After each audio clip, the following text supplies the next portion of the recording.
Hello, everyone. Welcome to The Authentic Journey. I'm really excited to have Nick Pardini joining us today. Nick is the co-founder and portfolio manager of the Newport Beach-based wealth management firm, Spearhead Advisors. He's also a top voice in global economics and the creator behind the YouTube channel Analyzing Finance with Nick, where he breaks down market trends and global money moves in a way anyone can understand.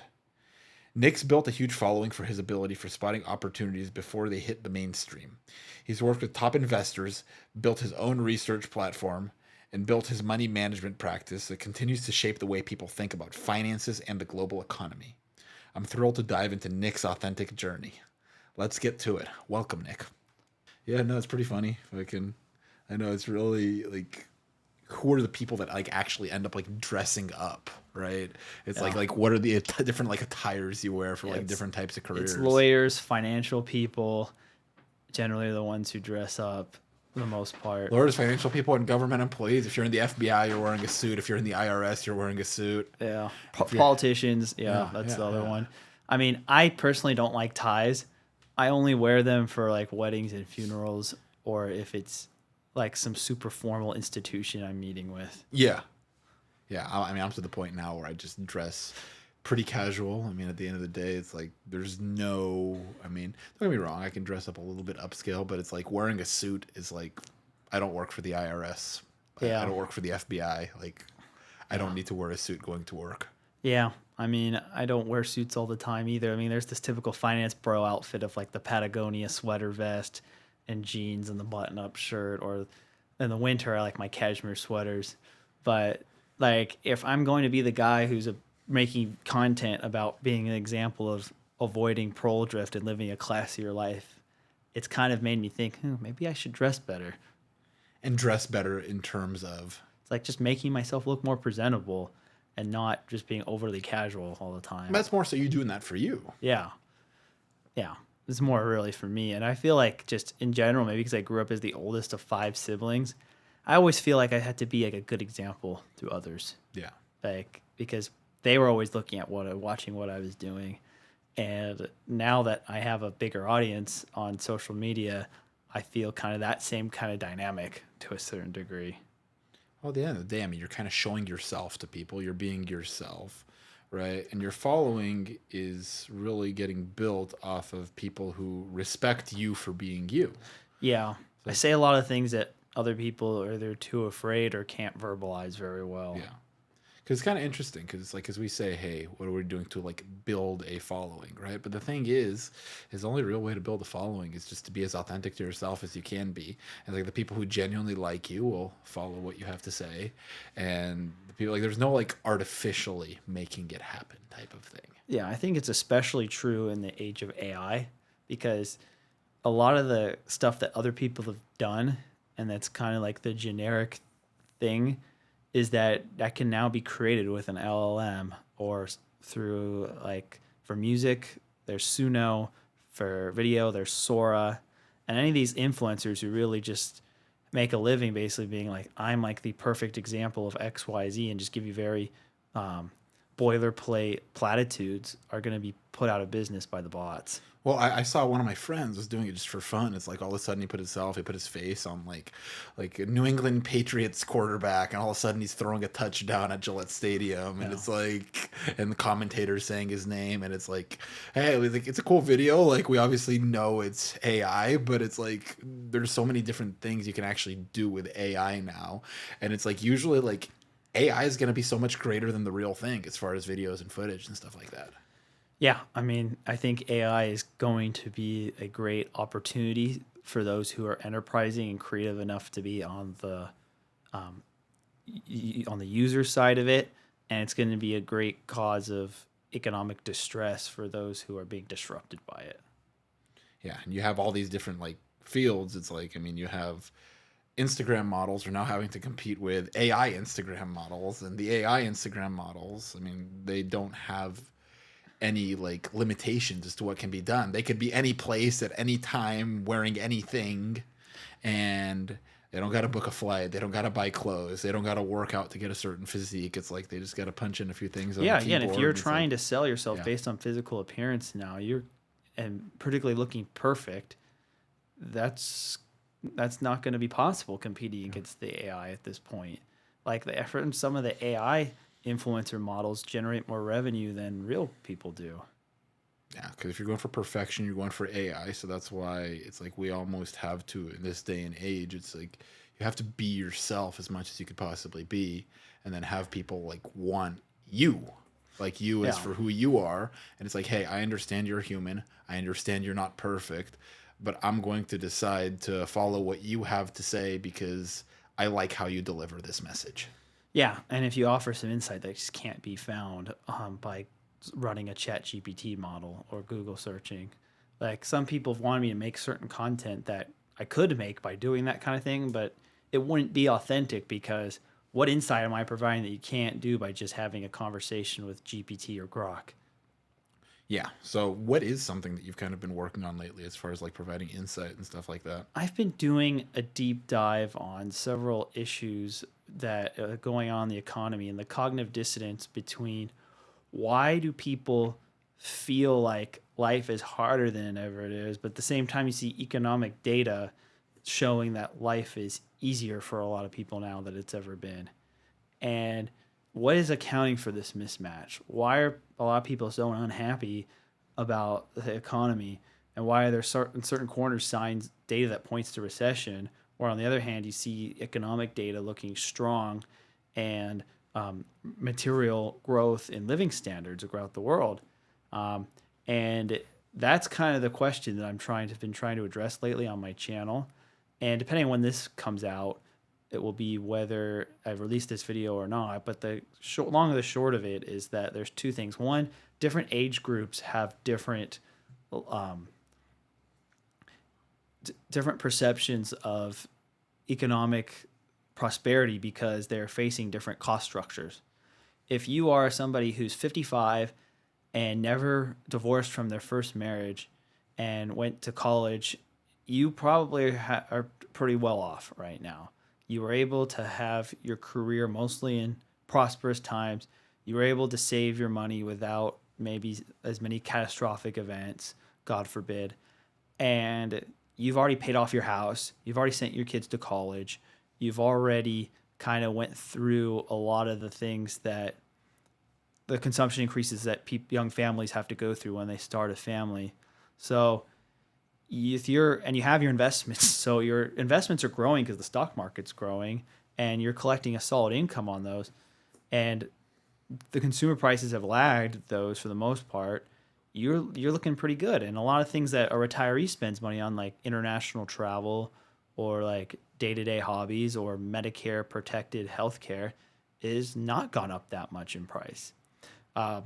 Well, on the other hand, let's look at the opposite side. Let's say you're a very young single person who is able to go to finish school without much debt or any, and you either don't, the social stigma against living with your roommates until you're a little bit older or with your parents is gone. So you don't really have that big of a cost structure either. If you have either a decent paying job or like a small remote paying business that you can move around, you can also geo arbitrage to cheaper places. Those people are doing pretty well too. That's why the whole digital nomad thing came. But on the other hand, if you're somebody, say, who's like in their 30s or 40s, you're getting married. Um, you're getting married. You are about to have kids, and you want to buy a house, and you want to save for them to college or send them to private school because the quality of public schools has deteriorated in most of the country, particularly here in California. That's a lot more expensive than it used to be. Like the cost of like the stereotypical upper middle class family lifestyle, like having a 2,500 square foot house, 2 to 3 kids, having them go to college without debt, you driving like a entry level or a mid level Mercedes or BMW, going to your gym or like non golf country club membership, all these kind of things that we thought were just kind of like a middle class or slightly above middle class comforts that a lot of people assume they'd get to a certain life.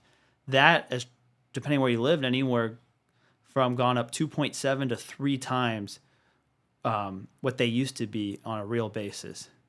And so while getting by and just doing okay or being a comfortable retiree is easier now than ever, if you want to strive and push from like, I'm just getting by level to I can have the upper middle class childhood that a lot of people are accustomed to, from provide that for my kids, that's a lot more difficult than it has ever been. And buying a house and housing costs are the bulk of that, and also higher taxes, not just because the tax rates have gone up in states. Actually, a lot of states have cut taxes. It's more that because the bracket creep, you need to be in a higher tax bracket now to generate the kind of income you needed, because the expense of having that like idealistic upper middle class life has gone up way more than inflation.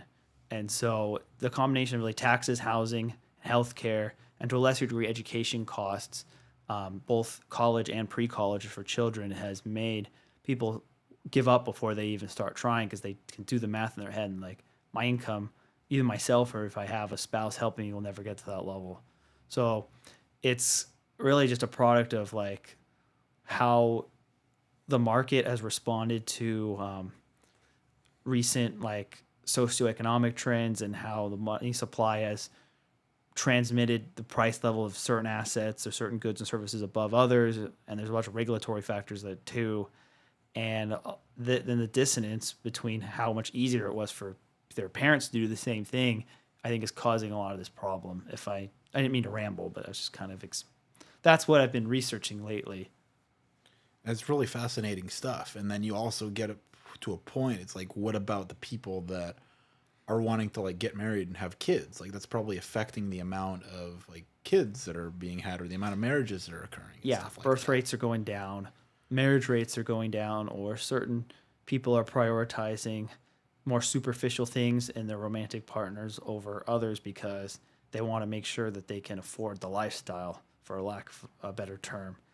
But the other thing too is that I was surprised when I did this research is about retirement, because retirement costs, I actually think, are not as bad as people anticipate, especially if you don't need as much money as you did in your peak earning years.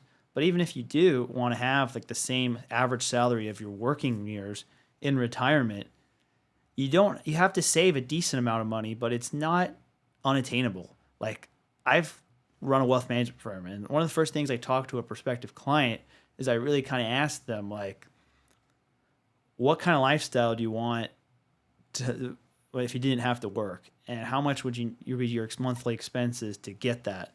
And when I run the numbers and I tell them like, look, based on what you've told me and a realistic expectation for returns, you can get there well before 70 years old most of the time, and you can get there even probably if you start young, like in your 20s and 30s, even before 60. And it's more attainable than people think, and you don't have to live in lives of clean austerity. And again, it depends on your income level and what kind of lifestyle you want post-retirement, but you really need to save about 15 to 20% of your after-tax income to get there. Some people might think that I'm elitist and out of touch for saying that that's even possible to do, but it's doable is the point. Whereas you see a lot of the mainstream media giving the narrative like, oh, nobody will ever be able to afford to retire again because maybe Social Security is insolvent. But my assumptions, I'm assuming you're not going to get a dime in Social Security, or it's going to get inflated away to the point that it won't make a difference to your budget anyway. And it's still doable. So I think people are getting a little bit too discouraged, at least on the retirement side of their financial futures. And I think the housing stuff will ultimately self-correct due to demographic reasons. So even that, I just think the level of pessimism among individuals' futures, even if I think there are some signs of possible recession in the next year or two, the long run is still pretty bright for people who make the priority to have a solid plan of what they're doing and can have the discipline to execute it. So if you're in college and you're getting ready to graduate, what can you go out and do to ensure that you've got a really stable financial path going forward? Okay, well, there's a few things you can do. First, this is the most challenging part because AI is really changing things. Like, this is the first time ever in the modern economy where the unemployment rate for recent college grads, 22 to 25, is higher than the same age group for people who didn't go to college. And the reason for that is a lot of LLMs and AI is replacing a lot of entry-level work.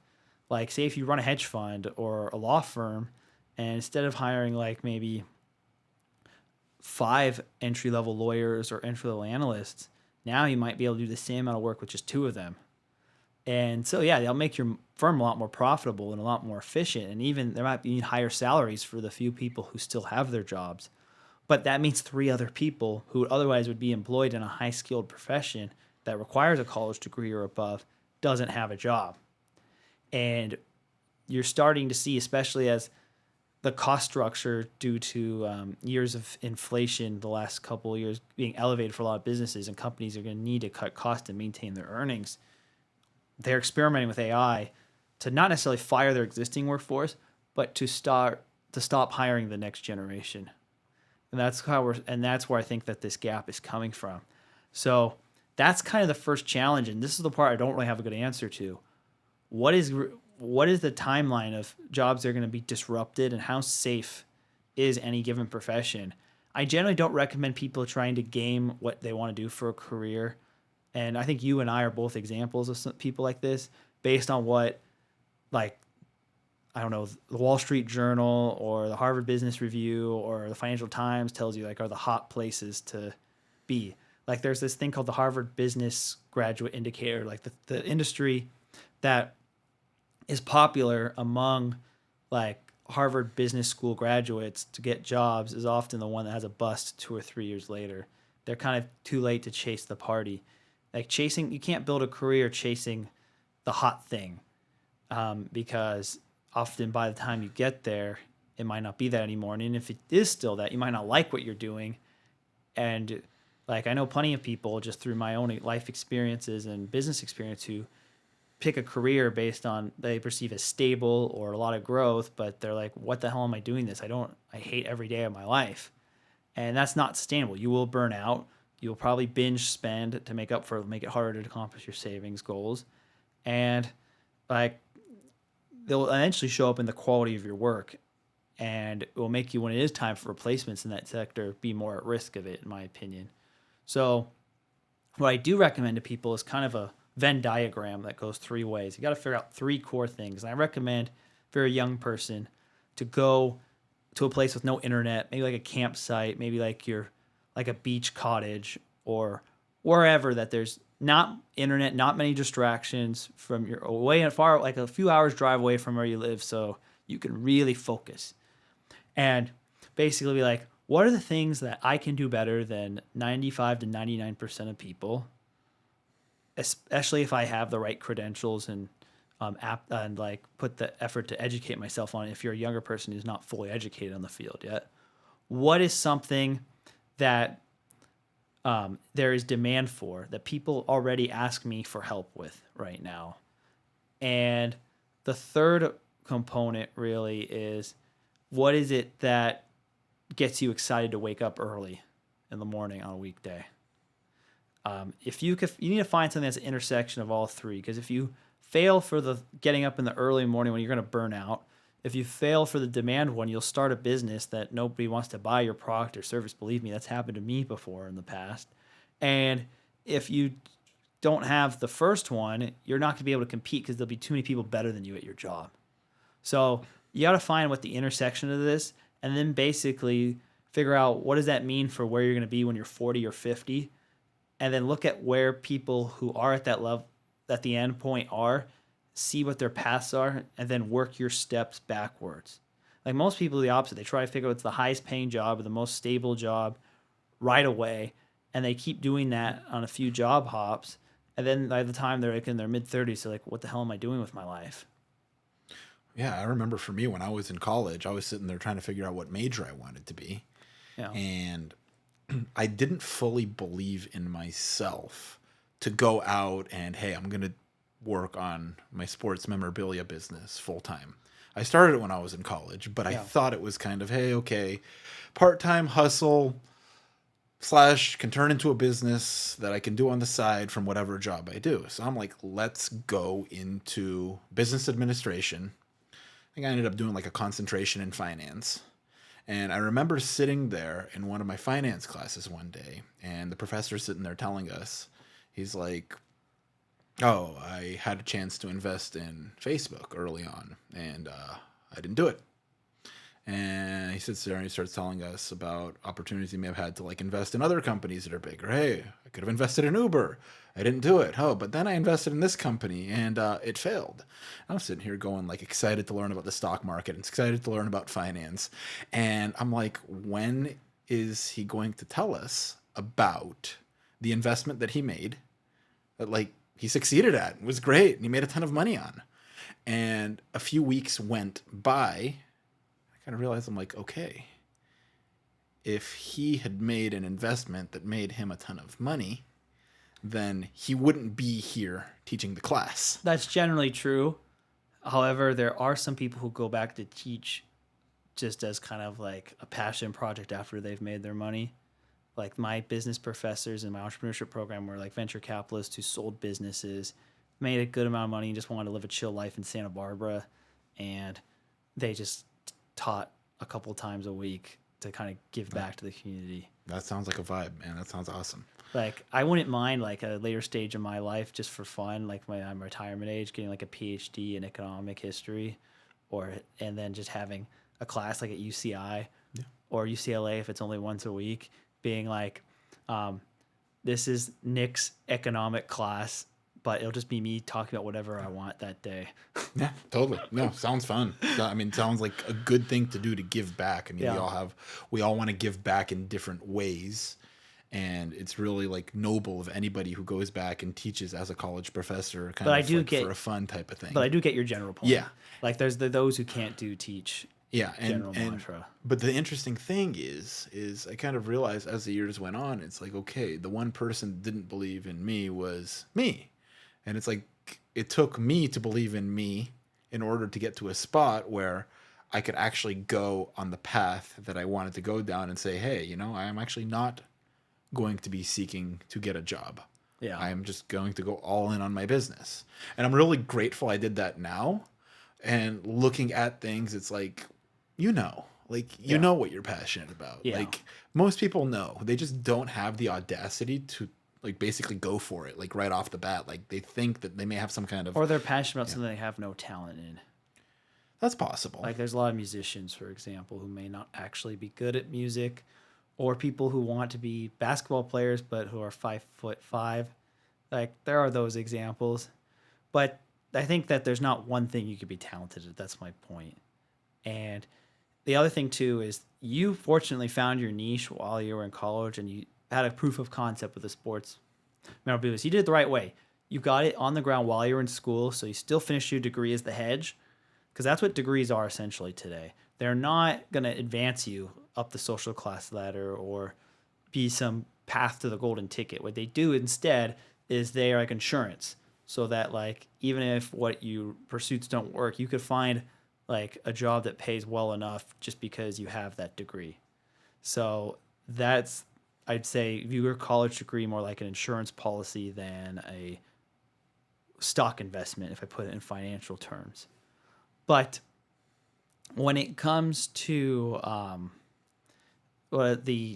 your case, I think you did it right with building the business while you're in school and going off on your own while you have the degree. But if somebody doesn't have something with traction already, or like a clearly defined path, even if they still kind of know what they want to do at the end game, I still think it's worth getting 3 to 5 years of experience in your field. But the difference really, in my view on career management versus maybe somebody else's, is that you don't go work to try to move up the ladder and get every promotion and like work the extra hour to have a 5%, the extra 5 hours a week or 10 hours a week to get maybe an extra 1 to 5% your bonus.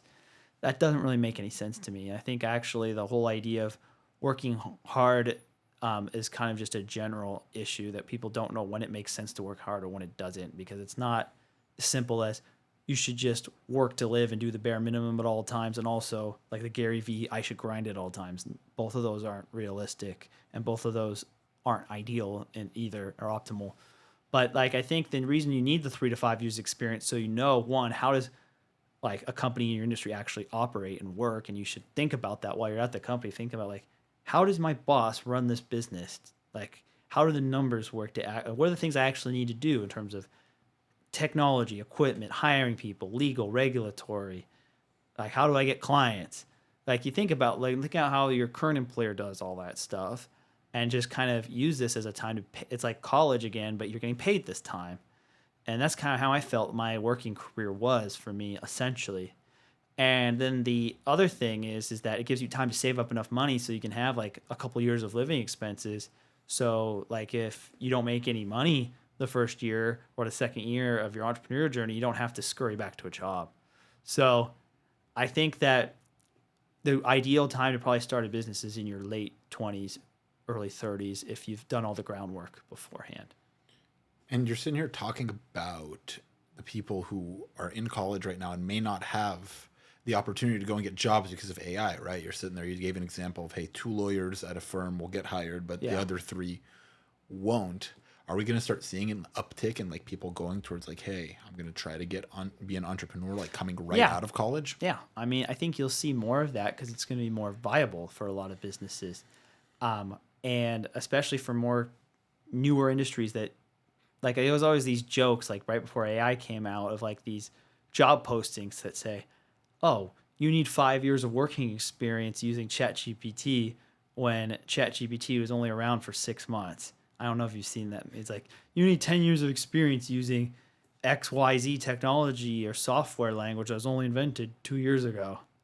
Like, so there's, for those kind of industries that are new and there's not actually anybody who's a real expert in it, there are opportunities just to kind of go and do it right away. Or if you figured out your niche, to go do it right away. But I think that the risk of jobs declining to the point, we're not at that point yet. That's probably like a 5 to 10 year problem from now. I think at the current point, there's going to be less jobs, but it seems like a lot of the job losses are being absorbed by boomers retiring. And so the fact that we just have a smaller cohort of young people, because starting 2008, people just started having less kids. I think that natural attrition, unless if we have some massive surge in immigration, then I think that a lot of this stuff will kind of self-cancel each other out to a certain degree. But yeah, it's going to be harder. But the thing is also, you might have to maybe work at like a more startup firm. Like instead of working at the established big corporation right out of school, you're maybe the 3rd or 4th person at a new startup with somebody's a few years ahead of you. I think you're going to see more of that, to be quite honest, because of this. So people going more so into entry level type of stuff coming out of college. So well, it's always be entry level, but what entry level is going to be different. Like entry level is going to probably require more personal risk than before. Like again, you're 5th guy at the startup versus number 10,000 at Megacorp. Yeah. No, it's true. And it's interesting to just see how people go on their journeys, because at the end of the day, everybody has something that they're passionate about. And not everybody's cut out to be an entrepreneur. Like, I mean, it takes a certain amount of risk to stomach to be an entrepreneur. I mean, there are some days you make some money, there's some days you make 0, and then there's some days you lose some money. And there's I've been through all so many different things that happen. And like, your path is really meant for you. Like, there's really no right or wrong way to do things. It's just interesting to hear, like, statistically speaking, what is kind of like the, I would say, average or standard things that people shoot for. Because, I mean, for years you're hearing, hey, white picket fence in the suburb, husband, wife, X amount of kids, right? And that's kind of like a target demographic that is like a lot of people I still think have. that's what mostly people are shooting for, but because of like ingrained cultural cynicism, a lot of people are trying to create alternative meanings because they've kind of resigned themselves that they can't get the original goal. It's interesting. I mean, and you also see, I mean, like you said, birth rates are declining, divorce rates are rising. Well, actually, divorce rates are declining too. Yeah. Because a lot of people who are never suited for marriage or avoiding marriage, but I think the ones who are being more smart about it, like divorce rates peaked in the 80s, Really? like the low 50s%. Now, like the first marriage divorce rate is probably, depending where you see it, anywhere from 37 to 40%. So on a percentage standpoint, or is it like from a numerical standpoint? It's percentage higher of people who get married and their marriage survives for life, like it's gone up. Like Okay. it was like 50% in the 80s. Now it's probably anywhere to 60 to 63%, depending on which source you look at. Okay. And they're getting married like at a later age. Yeah, they're often Yeah. getting married at later ages. Like that's usually correlated to economic cycles. When economic times are tough, particularly for like the middle class people, um, marriage rate age goes up. Um, Particularly for women's marriage age goes up because a lot of people don't want to get married until they feel like they're somewhat financially stable. But I think our culture's taking it to the extreme that like and I think this is a mistake, and I talked about this in one of my videos, is that they don't think of marriage as kind of like a foundation stone to building your house. They want it to be the capstone. So they want these $100,000 plus parties that like are the equivalent of like I made it. Like this is the last time things are gonna all be about myself. And so that the expectations of wedding culture is kind of a byproduct of the culture as a whole. That marriages become something that you do shortly after you finish school and right when you're starting work, something that you do once you've established yourself. I probably think the ideal outcome is probably somewhere in between, and I think it varies for everybody's situation. Like entrepreneurs probably should get married later, particularly men who are entrepreneurs, because they don't have to have as much of a timeline for having kids, because you don't really want to put your kids through all the risk of an early business, and you need to keep your burn low when you're starting a business. Whereas like people with more stable career trajectories probably should get married at younger ages. So it really kind of depends on. I don't think there's no one size that fits all on when people should get married and how people should get married. But I think I got sidetracked. Was there something else that you wanted me to answer? Not specifically, no. We're just shooting Yeah. back and forth here, and you've got some phenomenal ideas and phenomenal ideologies, and Yeah. it's kind of interesting to think about. I mean, the way society is today, with people getting married and having kids, and that you see, like, it all originates from, hey, what was primal, like way back in the day before Well, actually, society was in place for people to have, right? So back in the day, there used to be a X amount of kids that was a much larger amount that was needed for survival, right? You were in a village, you'd have essentially like masculine roles and feminine roles, and then the kids would be kind of raised to step into those roles so the entire village could kind of survive. And then to see, yeah, I think it was not necessarily like the very primitive times, but it was the agricultural revolution when it started to make sense. Like once you had a family farm, you stayed in the same place. Every kid means somebody to help with the farm. The only real risk is that once the parents die, how do they split up the farm? Like that's why primogeniture was a thing. That's the idea that you only pass on the estate to the oldest child, because the reason they do it that way, not because they just favored the oldest child naturally, it was because like if you split up the farm too many ways, everybody would starve, and so the other children eventually would have to make their own path. Like pretty much the entire southeast U.S. was built on the second sons of nobility in Britain, when they knew that only their older brother was going to get all the land at home in England. They moved to America to start the plantations. So like this has been a thing for a while. And then the marriage age thing, I think is a little bit skewed, because the baby boom actually, like the post World War II era, was a record low for average age of getting married. Like the curve is shaped like this. Like in the Great Depression and in the previous economic hard times right around the US Civil War, you had marriage ages quite high. Like for most of the 19th century, a lot of men didn't get married until into their 30s, and women didn't get married till their late 20s in those time frames too. On average, it dropped a lot for both men and women at the low. Like it was right around like 1950, I think it was, and you can look up the numbers if I'm a little off on this, but I think it's like 22 to 23 was men got married, and like 20 to 21 was the average age for women getting married. But that was because you had extreme levels of prosperity, where back then, because the rest of the world was destroyed by the war, like you can get a job at a factory or as a young executive out of school, or if you didn't go to school, sometimes even out of high school, that in today's money would pay closer to like low six figures or even higher. So, and the cost of living was significantly lower then too, because there was just a lower population and more resources per capita. that like it was the equivalent of like the same wealth profile as somebody at 30 today was at 20 back then. And that was an anomaly. Like, I don't think we need to be going back to the era when people were getting married at 20. That was just a weird exception. And I think that the late marriage age thing is higher than usual, but I think that's just a cyclical thing as a product of stressful economic times for the reason I've said before. If you had more economic prosperity, particularly for younger people, I think the marriage age would go back to its historical mean, which is about 26 to 27 for men and 23 to 25 for women. Yeah, and then there would be people having more kids because they'd have more time to have more kids. Yeah. And it's actually, this is the first time I've seen a statistic that the birth rate for women over 40 is above teenagers. Wow. And if you look in general, a lot of the birth rate going down isn't fundamentally entirely a bad thing, because in many parts of America, and I don't have the full statistics on this, I got this from another podcast that I watched.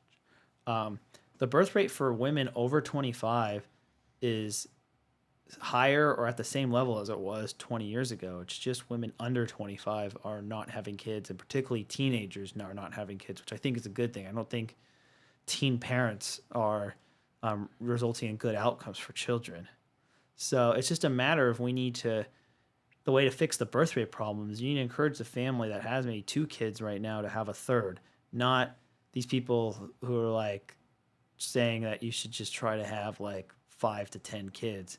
Like, I'm from a really large family, and above a certain level, the logistics get hard and the parental attention dwindles. And I think you'd be better off convincing more marginal families to have, say, like 3 to 5 kids than encouraging a few radicals who are afraid of the demographic crisis to be having 7 to 10 kids. Interesting. I'd love for people to get to know you, right? So okay. It's like, I had an interesting upbringing, which kind of influences how I have an understanding of the content that I talk about on my channel. Like, I grew up in Newport Beach, California, which people know is a very new money town. It was more of like a professional class, upper middle class town when I was born, but it's still a fairly wealthy place. And yet I was from a pretty large family. I was the oldest of 5 siblings. And so I kind of lived probably a more upper middle class lifestyle growing up in an environment of people who were either significantly wealthier, who had a similar financial background, but had to split it with less kids. And so that kind of provided me with a little bit of a different perspective. I also have a bunch of family members all across the class spectrum and in different countries around the world. And I had some ancestors who basically blew old money fortunes before I was born, and kind of learned about all those stories of my heritage. And it kind of brought a lot of questions. And then after that, I went to college. And then after college, when I was in college, I learned from a former hedge fund manager who had this internship program at my school about that I didn't just have to wait till I was 60 and have my own nest egg of millions of dollars to manage money. People would pay me a fee to do it for them. And so I was like, that's kind of how I figured out, like, oh, because I've always liked stocks. My grandparents gave me stocks when I was 12 years old instead of cash. And that's what originally got me curious. And my grandparents were very influential in general for teaching me about finances and saving and investing at a very early age. This was something that was really instilled in my upbringing to be very important about financial responsibility and about like how the money works. And even I didn't really know what economics was as a thing, but I kind of built an intuition for it, just being in a family not of small business owners. I'm a 4th generation small business owner. My great grandfather, when he came to America from Italy, started a canned food business. My grandfather had a medical practice.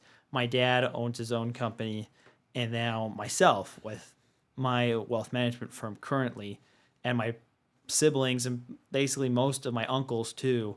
A lot of them are founders of businesses as well. So I kind of knew that this was a path. It was something I wanted to do. And I always looked at school and my career path of developing the skills, the expertise, the network, and the initial capital needed to go on my own. So I kind of always had that mindset built in. And I also knew as like my career fortunes changed one way or another, or how my relationship to money, because class, in the sense, is not about necessarily how much money you have. You could be a middle class person and make more money than a professional class person.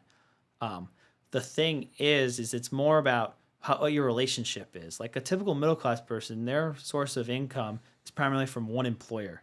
It's a high enough level that they can save for retirement and buy a house and do a lot of the classical trappings of middle class lifestyle, though they're not like just getting by or living paycheck to paycheck. But they're still, the bottom line is that their income is from one primary source, and they don't really have any social connections within a reasonable amount of degrees of separation to like the establishment elite and the people who make the world go round, for lack of a better term. Whereas people in the higher classes may make less money than the most successful middle class people, but they either have more degrees, closer degrees of separation to the elites, which is the establishment pyramid, or they've diversified their source of revenue over a series of clients, whether it's like a handful of clients that hire me to manage their money and do so every year on a recurring basis, or as in your case, it's anybody who's selling a product on your marketplace. Like even if our biggest client got stopped using us tomorrow, we would not be out of business. Whereas an employee is essentially kind of like somebody who's selling their services, but to only one person. And that's really kind of the biggest difference between those on the independent track versus the middle class. And the institutional track, you still are mostly dependent on one person, but you have enough social connections like within certain networks that you could kind of maintain your position that way, and or like leverage those connections to be able to have somewhat other streams of income, but they're still generally tied to you're connected to one or a few powerful people. And these move up, there's different degrees, and I did a whole video on this. But as I kind of navigated through different levels of this and known people at different levels of this through my career and working in finance, you see like the whole gambit really of people in these profiles. You wonder like, why can I relate to some people better than other people? Why do certain people have certain political ideologies or certain underlying motivations for their decisions that may seem contradictory to on a pure dollars and cents thing, pure dollars and cents basis? Like my most popular video was one called "Why Old Money Supports the Left," and it was about this idea that a lot of people who are multi-generational inherited wealth tend to support progressive politics, which in theory you would think that's contradictory because, wait, why would they support people who run on raising taxes and taking away wealth from wealthy people? But when you look at it from another perspective, what they're doing is if you've already made your money, you've already paid the taxes on it. You already are on the top of the social pyramid. And what it does is actually increase barriers to entry for your potential competitors, whether that's through taxes or regulations or a variety of other things. And so from that perspective, you could see like there's actually multiple ways of forms of self-interest or class interest that are not as directly obvious. And I try to explore a lot of these questions that people deep down kind of know what's going on, but either can't verbalize it or struggle to fully kind of connect the dots. Like, I'm not a conspiratorial person really at all. I try to have evidence and facts in everything I say. The challenge is probably I've read so many books and done a lot of research or talked to enough people about a lot of things. It's like I don't know half the time where my knowledge comes from, but I deep down know that it's real. I don't know if you've ever experienced that problem, but like nonetheless, I try to have and if it's something that's very controversial that I'm going to say, I do put in the citations where I got it because I don't want to be misleading anybody or misrepresenting anybody. But my career really essentially is after I graduated from college, I struggled to kind of get into the industry because I graduated right after the financial crisis and there simply just weren't jobs. So I kind of did go a little bit of a more entrepreneurial path. And after doing that, I made my big break at a bigger institution. And then I worked as an analyst or a portfolio manager at various different buy-side institutions and hedge funds, mostly here in California. But I did spend some time also living in Singapore. And then I started my own research firm when I moved back here from Northern California. And I did that for a while, mainly writing research for institutional investors, and then making some video commentary too. And then I just in my intellectual curiosity got into some more of these obscure topics, like the stuff I talk about on my YouTube channel that's more macro, that doesn't have an immediate trade tied to it. And I'd really just share it with my clients. Maybe like, Nick, this is really interesting, but it's not really actionable. Stick to like the actionable investment stuff for us, and you can just do that stuff for yourself. And so I was like, I have these interesting ideas. Why don't I share them on YouTube? Especially this is like shortly after the pandemic. Like it was people had more free time to watch this kind of stuff. So I was like, oh, okay, I will put some of them up. And for the first 3 years, pretty much nobody watched my channel. But then, like, this is why I asked some of those things in the earlier video about things that are under the radar. I saw on the radar some videos I made about social class 2 years before, where all of a sudden getting traction without me promoting them or me sharing them or making any new videos on that content for months, over a year. And I was like, well, maybe I should try to go back to that and say, like, go back to that topic because people are curious about it and it's interesting. There's more stuff I wanted to do, but I didn't think people cared. Yeah. And so I made another one, and that's kind of what turned my channel from a very small channel to what it is now.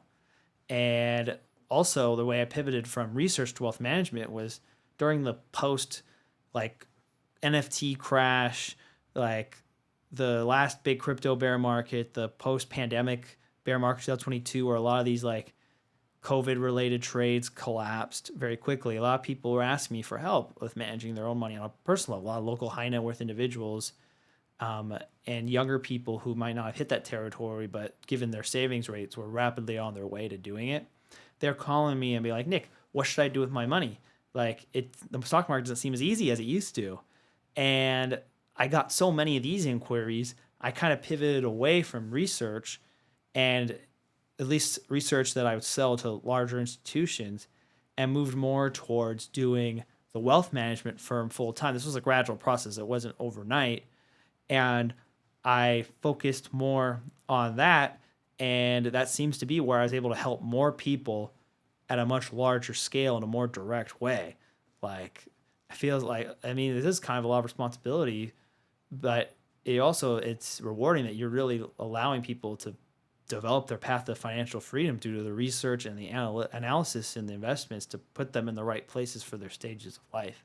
So that's kind of a little bit about my professional track. On a personal level, the other thing that inspired a lot of the content I make is I've been really big into international travel.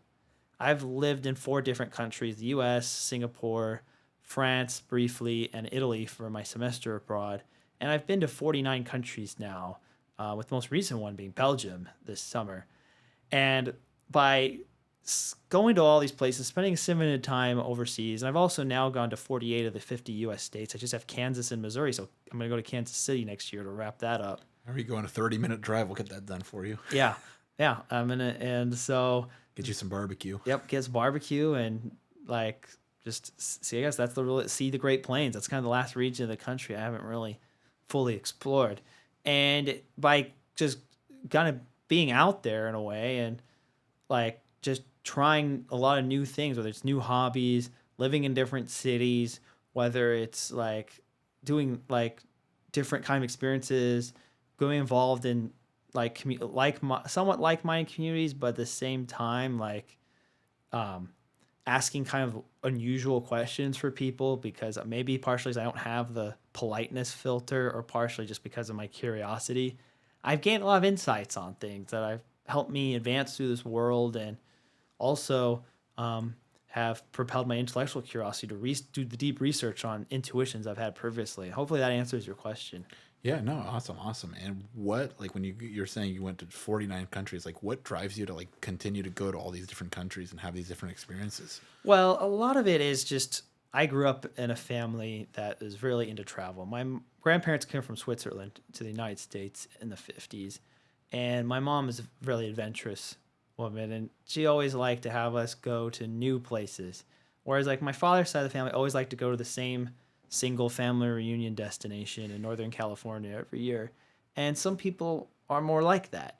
But for me, I don't really like repeating myself. Like I like in certain parts of my life, like my friends and my family and my personal relationships and like the city I live in. I like keeping that stable. I don't like turnover.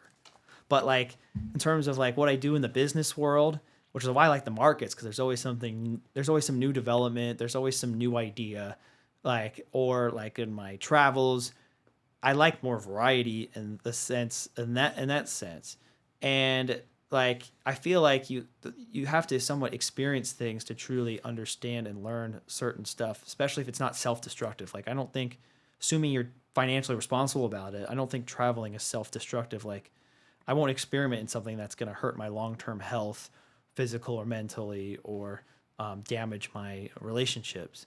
But in terms of like exploring new places, and also I'm a really big fan of history and geography. Like I read atlases for fun in the 4th and 5th grade. Like I could basically, you give me a blank map and I could probably fill in every country and most major cities. Oh, we should test that. No, I'm kidding. I mean, I would do that maybe on a future episode if you had the printed template. Maybe that's for me to come back to do. All right, we got to get him a blank map for next time. But yeah, like that, and and also I study a lot of history, and so I wanted to like, in history, the reason I'm fascinated with it because it answers the question why. Geography answers the question where. Like, where are things and why do certain things happen in different places than others? And history is about why. Like, why are we here today? It's because somebody invented this technology. It's that professional sports leagues were established for X, Y, and Z, or the capital markets were invented by the Dutch to be able to finance their colonial empire. There's always a reason why, like, everything that you do exists. And I'm just amazed about the relative lack of curiosity that some people have with this. And by traveling, as I kind of see it and I have my own perspective, and it allows me to come up with new ideas. I feel like I always get a creativity boost when I travel, and also helps me relax. Like I have a pretty intense life, and if I'm not if I'm not 4 or more time zones east or 2 or more time zones west, like I'm disconnected enough from market hours, I cannot relax. Like I feel like I'm still kind of working, no, or like I'm too in tune with things. Like that is, and if you're far enough away, you can really kind of separate yourself, for lack of a better term. And so, yeah, I gained a lot of insights from all of that, and hopefully that answers your question. What is something that really sticks out to you for like an experience that you've had while you've been traveling? A lot. Like even most recently, like this is the first time that I've traveled since I've built my YouTube channel, and like I had meetups overseas in 3 cities in Europe, in Amsterdam, Zurich, and Rome. Okay. And I was amazed that people who had only seen me on YouTube, who don't even speak English as their first language, would turn out and have in-depth financial and economic conversations with me on the other side of the world. I can have a much more unique experience where I can actually meet people from these places who are involved in the business community of these places or on their way, and can hear directly perspective on a lot of the dynamics of things that I read about or I research from a third-party perspective. And it's like and because of the tour, I've been able to meet new friends in 23 cities basically across the world. I'm going to be doing it again next year. So that is something that was really unique. There's certain sports that I can't play anywhere else due to cost restrictions. Like, example, I went to Argentina in 2017 and I played polo. If I tried to play polo in California, not only would I need to have a expensive membership to a polo club, I would need to own at least 1 horse, probably 4, and I'd have to take care of all of them, and I have to have all this equipment and all this other thing. And this is why even people from fairly well-to-do backgrounds, like you're making $1 million a year, you're probably can't afford to maintain a polo life. Whereas in Argentina, you could fly down there, pay like $200 to $250 to be part of the Argentine Polo Day camp. And I highly recommend doing this if you ever go down to South America. It's one of the most fun experiences in my life. They'll pick you up from your hotel or Airbnb. You get breakfast, lunch. You get to learn how to play polo. You get to ride around the horse and play yourself, and then hang out at the pool and have like some wine afterwards and ride home for less than like a sporting event ticket for an NFL game. And I'm like, that's really cool. And there's a lot of other things like that, that there's certain things that you just can't do in your hometown. Unfortunately, I live in Southern California, so we can do most things here. But I can't play polo here. I can't swim in a tropical beach where the water is 80 plus degrees, like when I go to Hawaii or the Caribbean. That's why I tend to have a bias for a lot of those places if I want a relaxing vacation. I can't see 2,000 plus years of history like I can when I go to Europe or to Turkey or to Asia.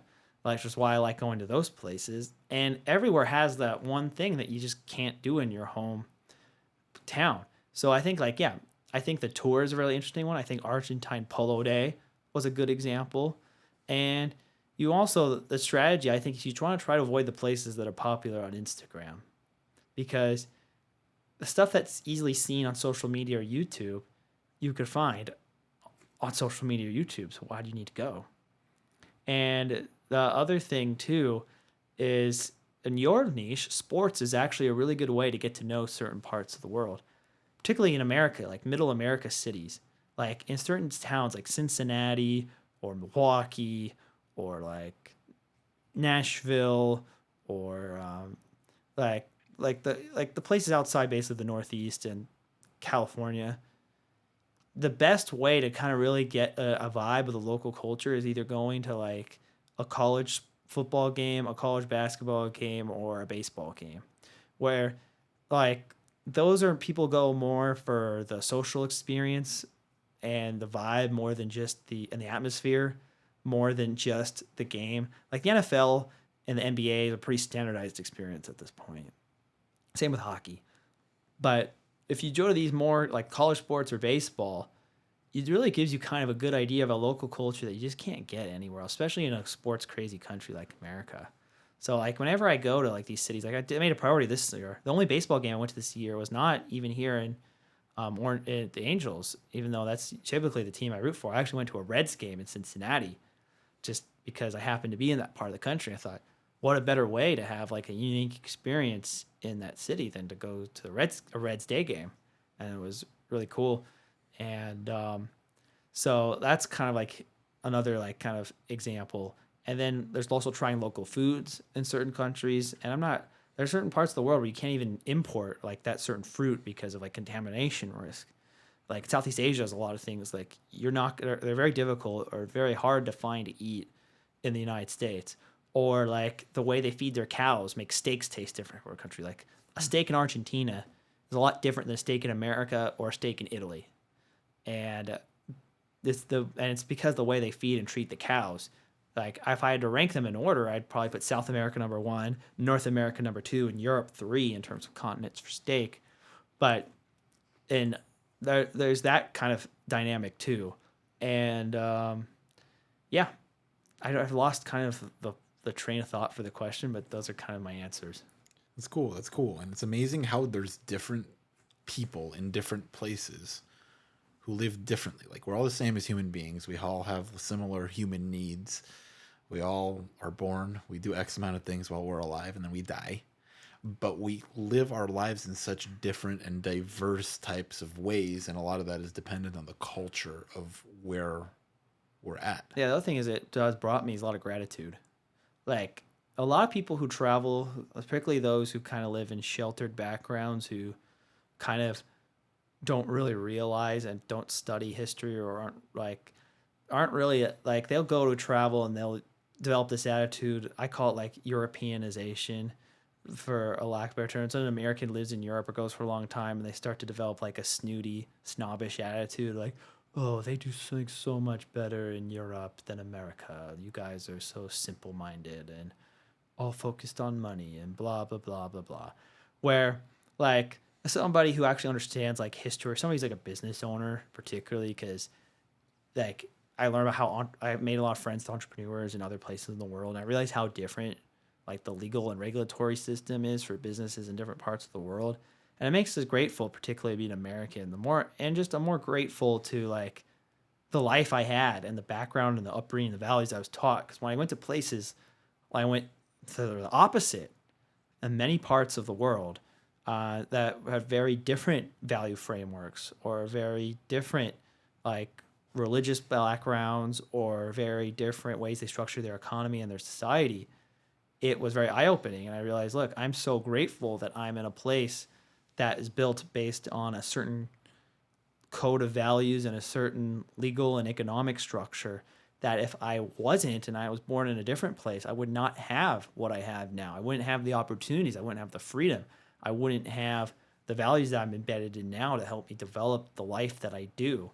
And I think that if you ever feel like that your life is not doing so well or and you have the means to do it, I recommend going to a place that is very different than yours, and you'll realize kind of that the grass isn't always greener.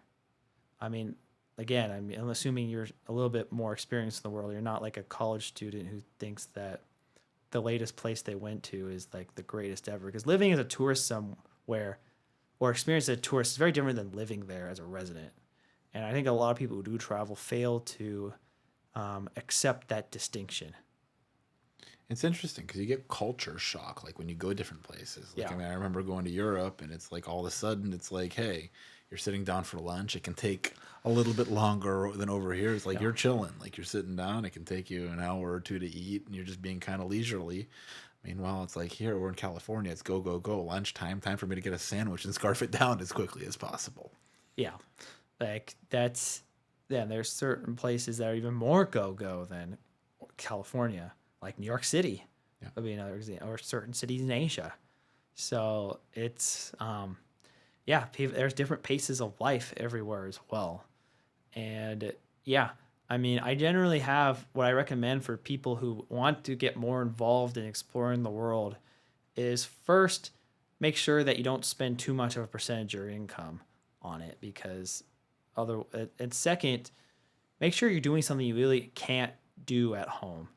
Like if you're going to go somewhere just because it's slightly cheaper, like this, the amount of money you spend on the flight and the hotel will more than wash away that. I don't recommend traveling for a relative bargain for a specific activity. Polo might be the rare exception to that, but there's other things to do in Argentina as well.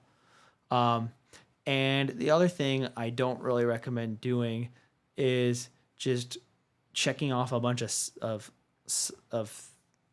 places and sightseeing spots, and then going to a few restaurants for brunches and dinner and going to bed. That's what a lot of common travel patterns are.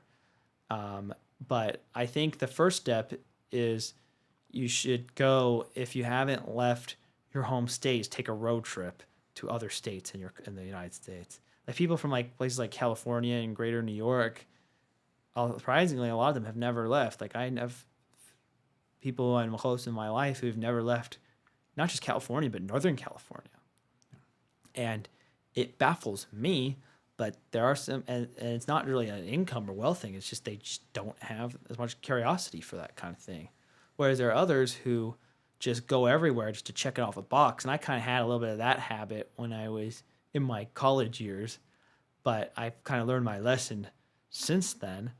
And the thing is, the next step, assuming you've done that, is to go to the, especially as us Americans, this might be different for other countries where you are in the land of your ancestors, is to go visit the land of your ancestors if you know what it is.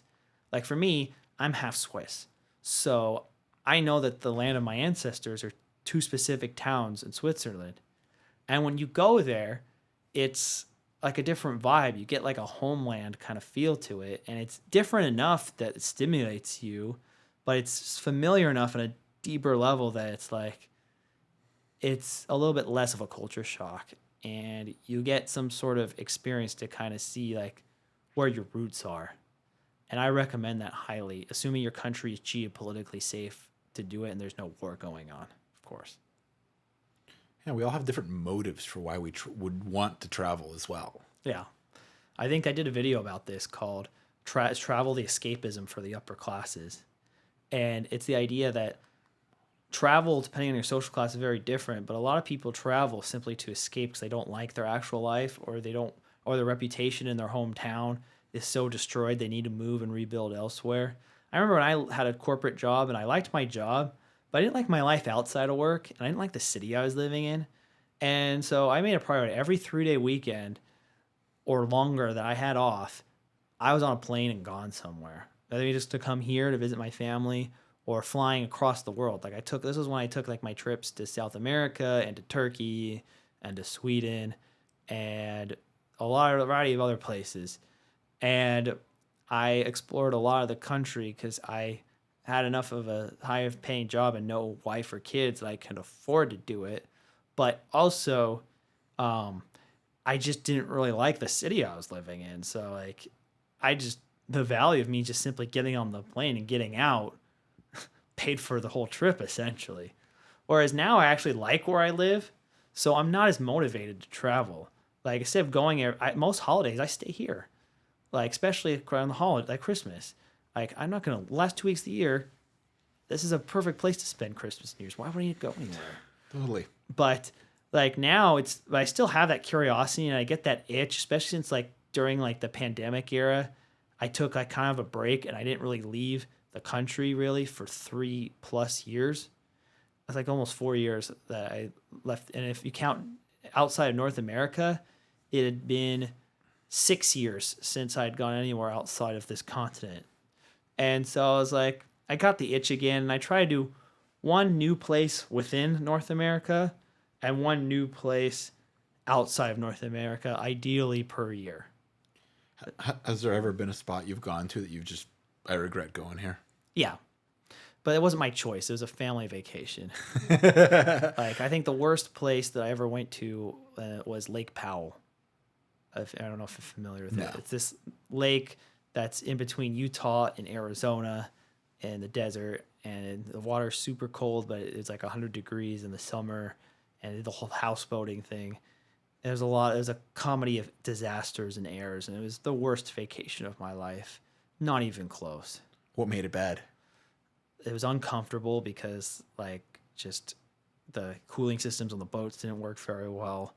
I had to be around like certain relatives I did not get along with that well at the time. The extreme heat and the extreme cold of the water making it not refreshing. And houseboats, I don't know. I think there's not that much to do on a houseboat, especially when you're like a 14-year-old.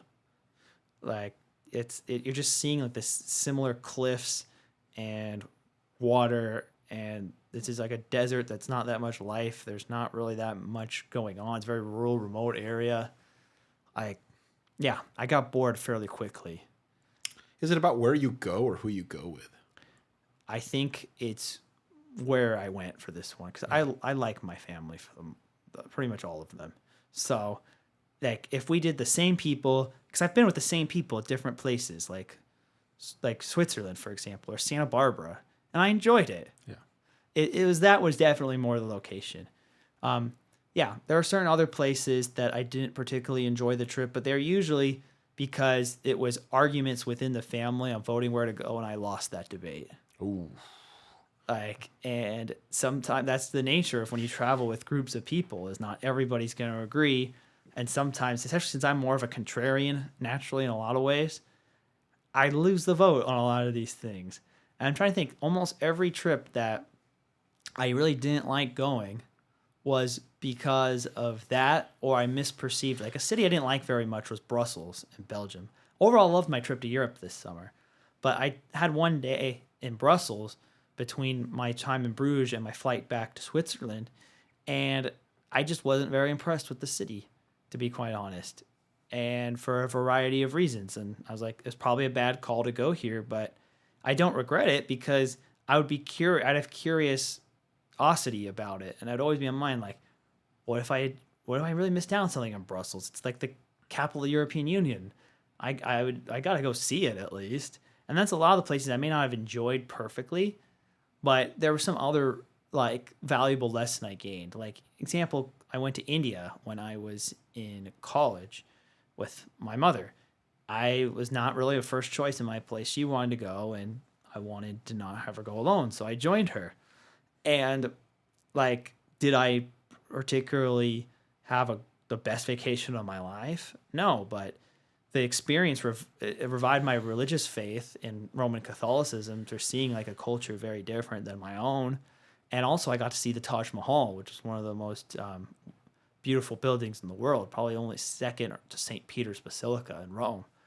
And even though like I had a lot of hassle doing that trip, I didn't entirely enjoy a lot of the things, and I got pretty sick after because of just the exposure to diseases.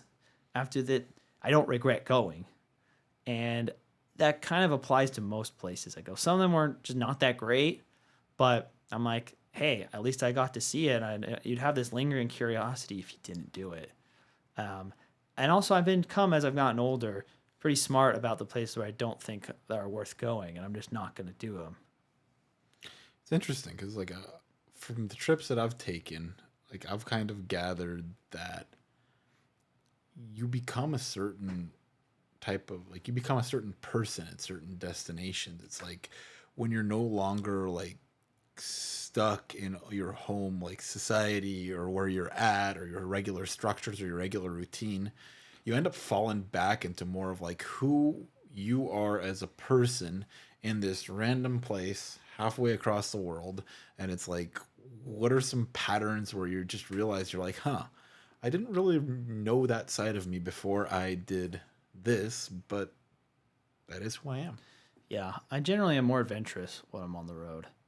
Like, I will do things that I normally would not do at home, whether due to fear of social embarrassment, whether just being used to my routine, or whether like there's some novelty factor. Like, example, like there are certain countries where I hate the cuisine of their food, but I'll eat it while I'm there, just because I wonder if the real version is different or is better. And also, it's like you kind of that, and there's many other examples of things like that. Like, I don't really when I used to surf, I did surf occasionally here in Orange County, but I surfed way more when I traveled.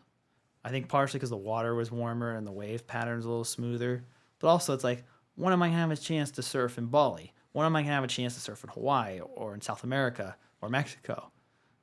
Whereas I could theoretically surf in Orange County or San Diego just about every day, and then the water's cold, and I was more likely to get like not as pleasant of an experience for a variety of reasons.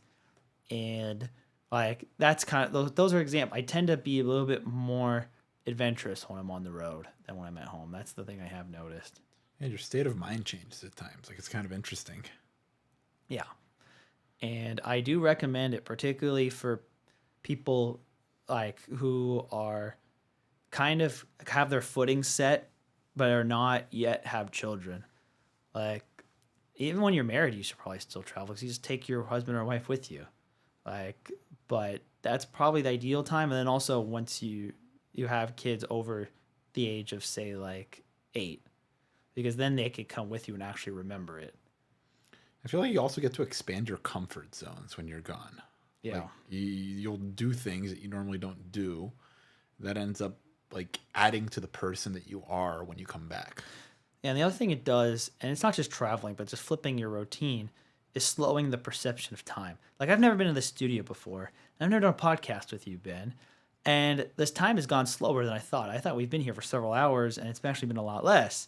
And there's a lot of science to this. And if you want your life to not be perceived to be just going like a blur, you need to mix up different things. You don't need to mix up everything. You don't need to move out of your town. You don't need to have a different romantic partner. You don't need to like reset all your friends. No, but it's just like simple things. Like you take a different path to your office driving than you do a different day. You don't, or you eat at a different restaurant on a Saturday than you normally would, or you create a podcast about a different topic than you normally would. All these things kind of compound. And I'm in my 30s, but I feel like I've lived just because of a lot of the stuff I have done that's unique. I feel like I've lived 50 plus years of life. Like you'll say, oh, like high school is just like yesterday. You ever heard that comment before when people are college is just like yesterday? Well, you've heard the saying, time is an illusion. Whereas I feel like that was like a whole century ago, honestly. Like I don't even remember. Like, I mean, I have some memories of it if I really deep down and think, but it's just like, it feels like a whole nother world and like a whole nother era. It's, I have the opposite view of this.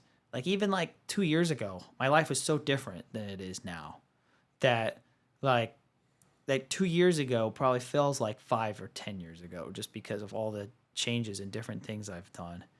And I feel like a lot of people could use that, because I had the opposite problem growing up as a kid. Like when you're in school, you have the same pattern. Like you have class, then you have the certain holiday breaks, and then you just go through your Monday and Friday typical schedule, the same classes, the same homework, the same tests, the same sports you do, the same random place you go to hang out with your friends, or if you don't have friends, the same video games you play. Um, I know because I was on both sides of those coins at different points in my life. And it just becomes a blur. Like, I remember always the second half of the school year going faster than the first half, even though they're the same amount of calendar days. And I was wondering why. Because the first half had breaks, like unique things did. Like my birthday is in the fall. You have Thanksgiving. You have Christmas. You have a lot of these like unique seasonal shifts that kind of break the monotony. Whereas like from January to May or June, there's less of the holiday breaks. And even if there are like 3-day weekends, they're not like things where they change like the decorations of the environment or have unique traditions. It's just like a day off, like a President's Day or something like that. And you just have kind of and so it just goes by super fast. And I recognized this pattern by the time I was in high school, and I was like, wait, I hear all these stories of people saying like, oh, if you think life goes fast now, wait till you're 30. It's going to feel like a decade. It's going to feel like a month. And I'm like, I never want that to happen. I want to actually like truly maximize this experience on this earth. There's just so much things to do. I want to make sure that I live long enough. That's why I prioritize my health to do all of them. And second, I want to feel like that I'm truly like, I don't know, living the moment and experiencing things. And I don't just have my life go by a blur and I'm in my 50s or 60s and I'll be like, what happened to my life? I don't really, and I think I've done a fairly good job of that since I finished college. But I don't know if you've ever had that kind of experience. I mean, it's interesting, right? Because there's certain moments of your life where you're truly present in the moment. And as a result of that, you get to experience that time slower. And that time gets to be more significant in your life, and you end up remembering more of it because you're actually there. You're actually there doing the thing that you're doing, and you're appreciating it. Versus it's like, another day at work, another week at work, another day at school, another week at school, another month at school. All of a sudden, it's like, okay, hey, I mean, it's like we've got all these different sections, right? I mean, tell me about specific day in elementary school. You're not going to remember it. It's like, elementary school's all a blur. It's like I went there K through 5 and all these different years happen. For me, things ended up getting interesting because I went to middle school and then I got kicked out of middle school. And then I went to high school and it was just not a good situation for me. And it's like, I remember that because as wild as things were and as uncomfortable as things were and as hectic as things were for me at that high school, there was never a dull day over there. And it was interesting. And I remember the process of how do I get myself out of here? Like part of it was for safety purposes. The other part of it was for my own sanity. Yeah. And I remember that time going by slower. I was a lot more present. I was trying to get myself out of that situation. And it's like when I go back and I look at my schooling, like growing up when I was a kid, it's like, hey, when things were average and monotonous and nothing interesting was going on, you don't really remember that. So I think what ends up happening in life when things are memorable, whether on the good side of the scale or the bad side of the scale, you slow down time and you remember it, and then that becomes more significant to you later on in life. You can recall that stuff. Yeah, I think that's what travel does a shortcut for. It creates more of those moments. Like most of my quality time I spent in my family in my life, I remember through my travels. Yeah. Like I have more memories of the times we've gone places together than just being here at home. Like, I mean, we spent way more time here at home over the years, but a lot of it, again, becomes kind of a blur. But it's interesting. Like sometimes you'll have it like, think of like, hey, you'll see a friend that you haven't seen in a while. Yeah. You'll have an interaction with them. Interaction lasts an afternoon.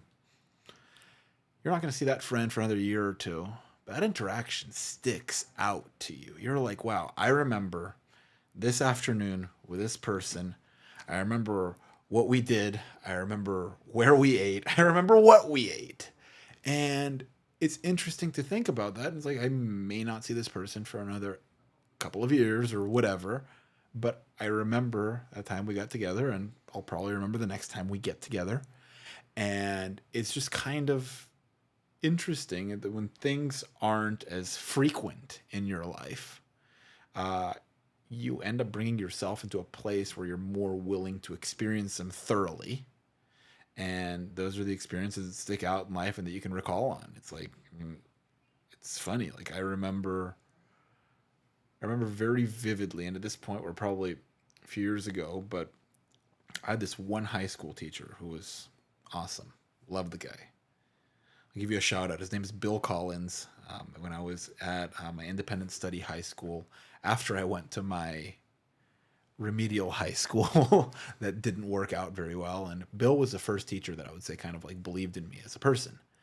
And a few years went by, I didn't really see him. And I remember very distinctly, like a couple of years ago, meeting with him for lunch. Came by, we had lunch, we sat down. I remember bringing him by my company's warehouse to kind of check things out. And it's like, hey, man, like, you were right. I wasn't a total lost cause. And it's like, that was the most recent time I saw him. It was a few years ago at this point. And like, I'm really grateful for that time. I hadn't seen him for a while before that. But it's cool to sit there and recall. It's like, hey, I got to spend meaningful time with a meaningful person. And it's like, I still remember it today. But then there's people that you see every day. It could be a coworker, a classmate, or whatever it is. And it's just like, we worked together for 3 years. Like, nothing specific to recall. Yeah. And I think also shaping your life in terms of a narrative helps with your memory too. Like if there's like a pattern or a theme of why you've done everything, or like a story arc, it's easier to remember than if it's just kind of aimless. Totally. Like we end up in spots where it's like we sit there and we think, and also like, what do we tell ourselves? Like, what's the story that we tell ourselves about that narrative? And it's like, is it like, does it come in a positive connotation or does it come in a negative connotation? Like I remember for me, like getting kicked out of middle school and going through a place of, hey, like I'm now in a remedial high school.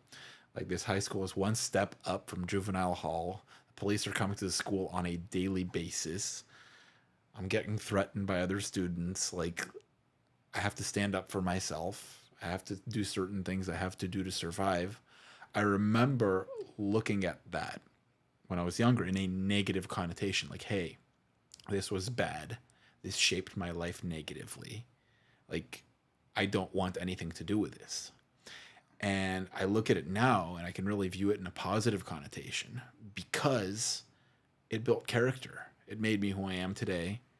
I realized that if I can go through that and survive that era of my life, that there's plenty of other things that I could go through that were likely not going to be as difficult as that, and get to a spot where it's like, hey, okay, guess what? We've got a 18-hour workday ahead. Well, okay, don't be a bitch. Just power through it. We'll get to sleep after the day's over, and you can do it again the next day type of thing. But it's like there's so many things that occur in our lives that are really like not as challenging as they could be or should be.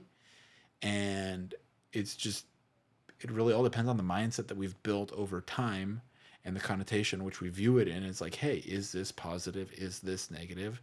And the truth is we rush to assign a connotation to it when it really doesn't matter. It just is. Hey, you tripped and fell and you sprained your wrist. Well, that's what happened. Like, it just is. Like, it's not a good thing. It's not a bad thing. I mean, you go and you win the lottery and you win not the real lottery, but you win $100 or $200.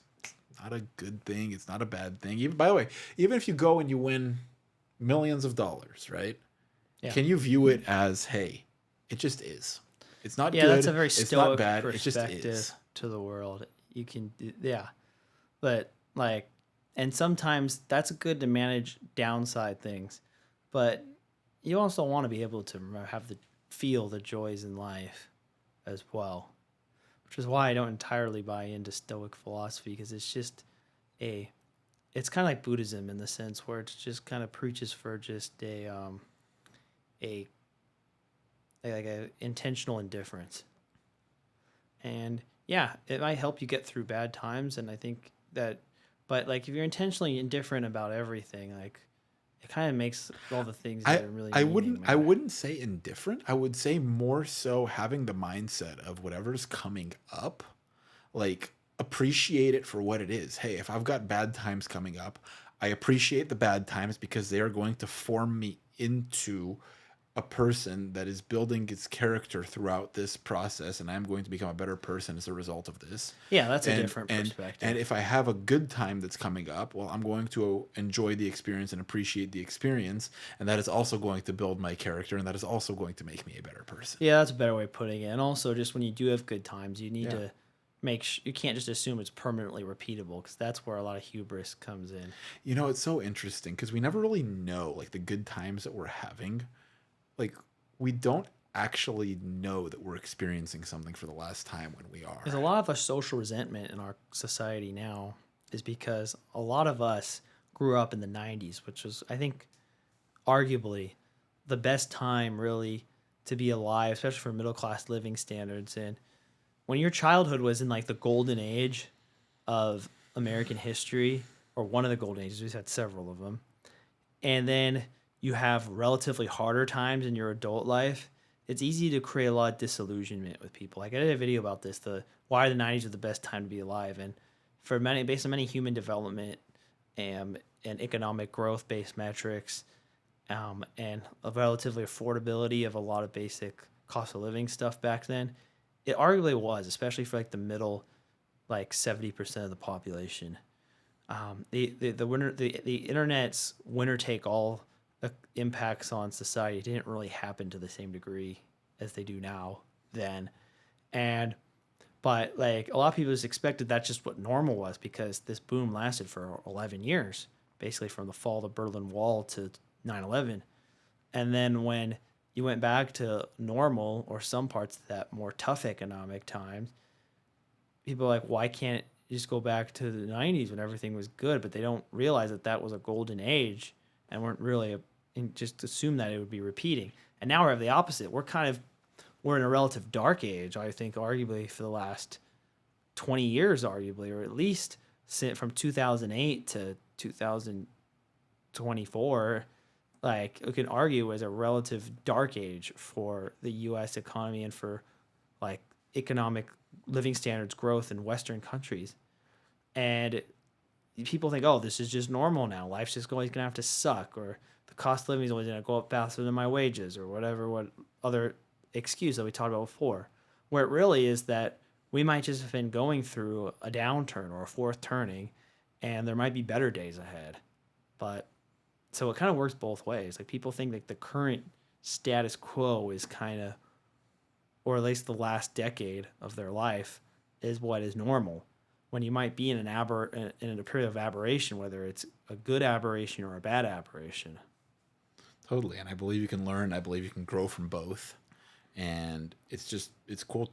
I'm grateful that I've been able to adopt that perspective, because like been able, like I used to look at things like, hey, like this is going to be tough. I'm going to brace for whatever's coming up. But the reality of the situation is the odds of us even being born as people is like, what is it, one in trillions or whatever it is to Wow. even be like conceived and born. And it's like the fact that we're out here getting to live this human experience for however long we get to live it for. Like It's as a just, fellow like entrepreneur, how do you feel about like all these people publish stats like you've got a 1 in 10 chance of your business lasting 5 years, or you have a 6% chance of getting into a good university, or whatever. Like these, like the odds of anything worth having are extremely low. But well, do go I ahead. want to hear what your thoughts are, because I have some Well, takes on well, this. so I think the odds on, like you said, the odds of anything that's worth having are significantly against you. Like you are going to fail on a like Yeah. whatever basis there is. I mean, even if you talk about something as something as nuanced as, hey, I want to go and make a friend, like an actual lasting friendship of Yeah. however many years, right? There is going, like, you are 99% likely to fail at maintaining a 5-year friendship with any human being that you walk up to and meet randomly. Yeah. Like, you're going to go and meet somebody. Hey, I meet, I met you a few years ago, right? We were able to form a friendship that's lasted Yeah. these last few years. And I'm very grateful for you, very grateful having you in my life. It's been great. I really, Yeah, really same enjoyed here. getting to know you. And I sit there and I think, how many people do you talk to? Do you connect with? Do you make friends with? And then to what depth does that friendship form and how long does it last? Because Yeah. so often, like, things don't last. In order for things to last, they need a certain amount of work. And just statistically speaking, it just doesn't, like, the odds are that it's more likely to fail, but having a friendship is one of the greatest things that you can have in life. And if you completely take that away, knowing it's like, hey, this is 99% likely to fail, well, if you don't try, it's 100% likely to fail. And I think those things in life that are 99% likely to fail, those are the greatest things to have. It's like, I'm about to come up on 10 years in business Yeah. for Golden State Memorabilia, and I'm extremely grateful for that, right? And I mean, again, if I was to look at the statistics of what are the odds of a business starting, being profitable, and lasting for 10 years and having a team of employees, right? Again, likely 99% of businesses do not achieve that, right? So it's like, so I sit there and when I look at something that's 99% likely to fail, I view that as a privilege to give it a try.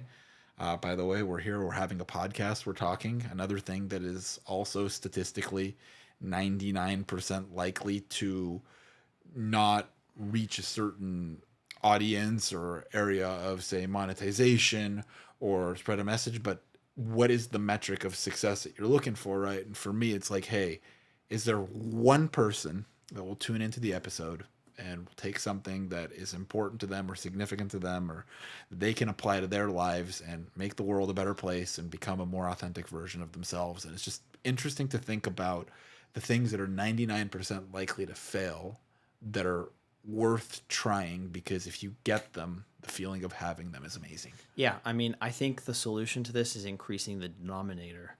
Like, if something has a low odds of success, that can work in your favor, because if you try enough times, the odds will eventually shift from going against you to when you fail.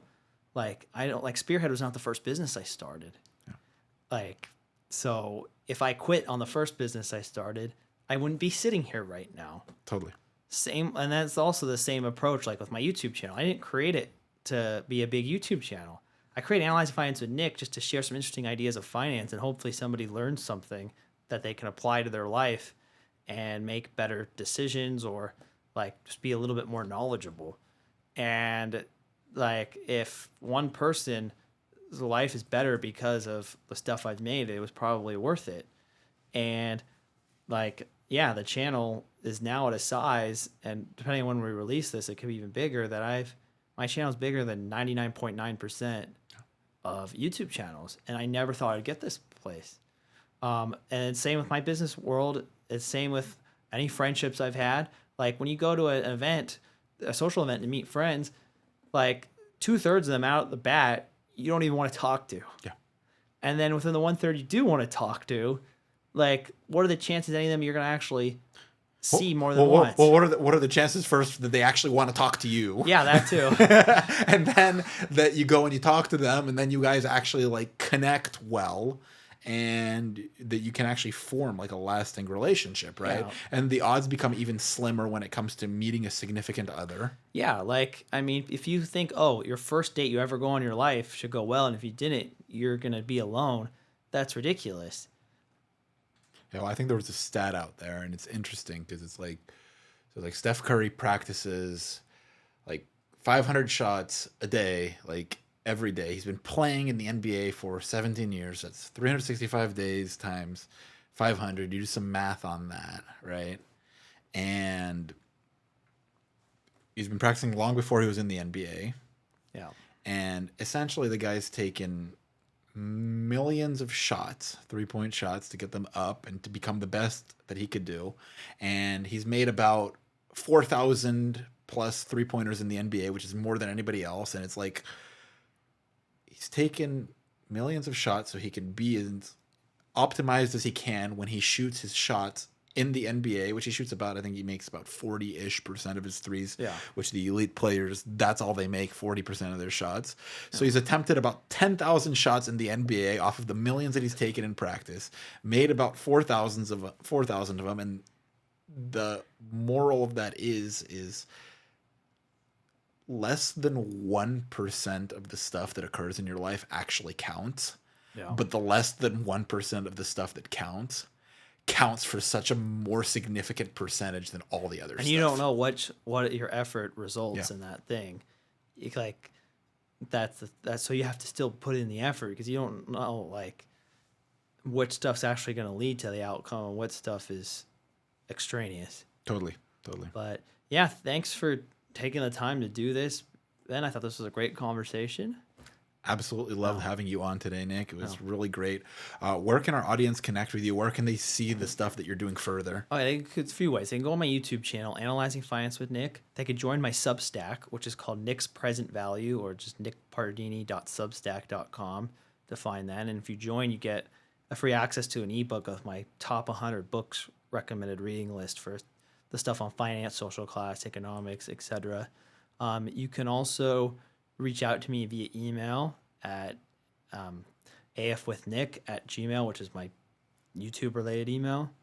And you can also find me on my website, nickpardini.com. Amazing. Well, I really appreciated having you on today, Nick. I mean, such a great conversation. I mean, we touched on so many different topics. And if anything resonated with any of you guys in today's episode, we'd love for you to share it with your friends. Give us a like, comment, let us know what you think. We're always open to having feedback. Really enjoyed having you on The Authentic Journey, Nick. You can reach us on Instagram at The Authentic Journey Pod. I'm your host, Ben Beeri. You can reach me at Ben Beeri on Instagram at BenBeeri. And we'll see you on the next episode of The Authentic Journey.